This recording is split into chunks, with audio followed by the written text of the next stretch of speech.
ज्ञानपीठ पुरस्कार के विजेता, हिंदी के लब्ध प्रतिष्ठ श्रेष्ठ कथाकार कवि आदरणीय विनोद कुमार जी शुक्ल सर का कल निधन हुआ। इस उपलक्ष्य में हम उन्हें भावभीनी श्रद्धांजलि अर्पित करते हैं। हिंदी साहित्य को उन्होंने अपने अमूल्य योगदान से, अपनी रचनाओं से अलंकृत किया है।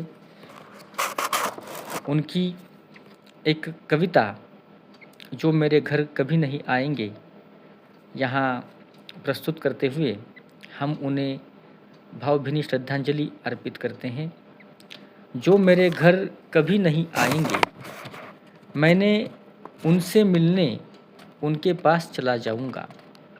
मैं उनसे मिलने उनके पास चला जाऊंगा। एक उफनती नदी कभी नहीं आएगी मेरे घर। एक उफनती नदी कभी नहीं आएगी मेरे घर। नदी जैसे लोगों से मिलने नदी किनारे जाऊंगा। कुछ तैरूंगा और डूब जाऊंगा। पहाड़ टीले चट्टाने तालाब, पहाड़ टीले चट्टाने तालाब, असंख्य पेड़ खेत कभी नहीं आएंगे मेरे घर। कभी नहीं आएंगे मेरे घर। खेत खलिहानों जैसे लोगों से मिलने गांव गांव जंगल गलियों में जाऊंगा।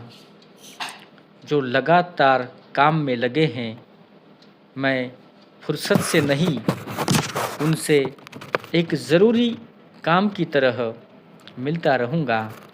एक ज़रूरी काम की तरह मिलता रहूँगा। इसे मैं अकेली आखिरी इच्छा की तरह, इसे मैं अकेली आखिरी इच्छा की तरह सबसे पहली इच्छा रखना चाहूँगा। सबसे पहली इच्छा रखना चाहूँगा। जो मेरे घर कभी नहीं आएंगे, मैं उनसे मिलने उनके पास चला जाऊंगा। उनके पास चला जाऊंगा। हिंदी के श्रेष्ठ कवि और कथाकार स्वर्गीय विनोद कुमार जी शुक्ल जी को हम मॉडल कॉलेज घनसावंगी हिंदी विभाग की ओर से भावभीनी श्रद्धांजलि अर्पित करते हैं।